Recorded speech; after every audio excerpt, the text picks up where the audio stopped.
আপনাদের কি মনে হচ্ছে ঠিক করেছি না ভুল করেছি? আমি ঠিক করেছি স্টেজ থেকে ওকে সেদিন নামিয়ে দিয়ে। কেন বলবো?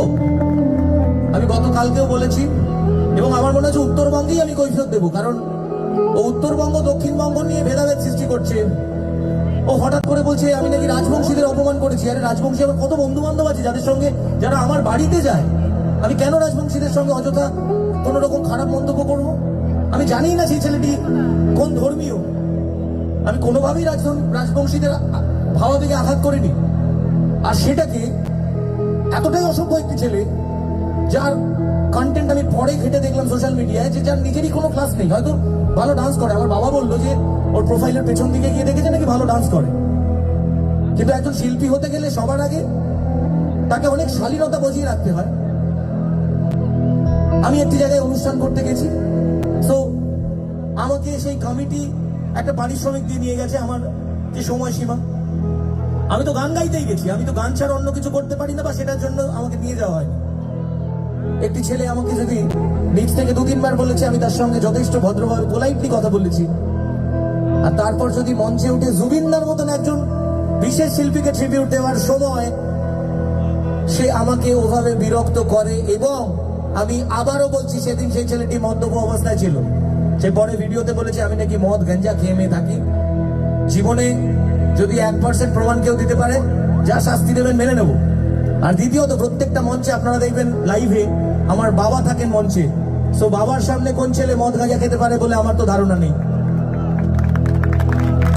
তো সেই উল্লুক বা ভাল্লুক, আমি এভাবেই বললাম তাকে, আমি কোনো সুস্থ মানুষের পর্যায়ে ফেলি না। তার লাস্ট 3-4 দিনের কন্টেন্ট হয়েছে আমি, এবং আমার এটা ভালো লাগছে যে রোজগার করছে। এর আগের ভিডিওতে দেখলাম 2 লাখ 3 লাখ 4 লাখ বা 200 300 400টা ভিউজ, আমাকে নিয়ে ভিডিও করে মিলিয়ন মিলিয়ন ভিউজ। আমি আবারও বলছি, আমি বেশ করেছি ওকে সেদিন মঞ্চ থেকে নামিয়ে দিয়ে, এবং আমি বলে ওকে ভদ্রভাবে কাঁধে হাত রেখে ভাই সম্বোধনে কথা বলে নামিয়েছি।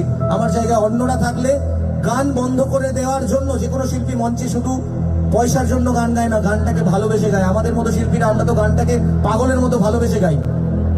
যারা ওই উল্লুক পাল্লুককে সাপোর্ট করেছেন, 2-1 জন, আমি জানি এখানে 2-1 জন আছে, অনেকবার অনেক কিছু আমি শুনতে পেয়েছি, আমার কান সব দিকে থাকে। তারা দয়া করে আমাকে শুনবেন না, কারণ আমি যাদের জন্য গান গাই তারা আমায় ভালোবাসেন।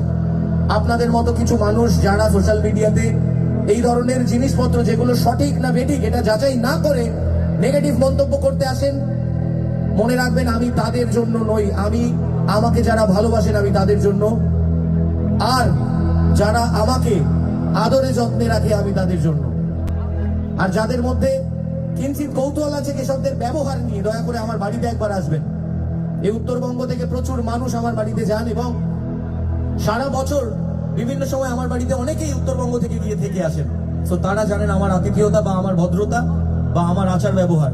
তাই আবারও বলছি, যদি আমার কোন রকম ব্যবহারে আপনারা কষ্ট পেয়ে থাকেন, তাহলে আমি আপনাদের কাছে ক্ষমা প্রার্থী। কারণ আমার মনে হয় আমার শ্রোতা আপনারাই আমার কাছে সবকিছু। আপনারা গান শোনেন বলে আমার গান বা আমার মূল্য আছে।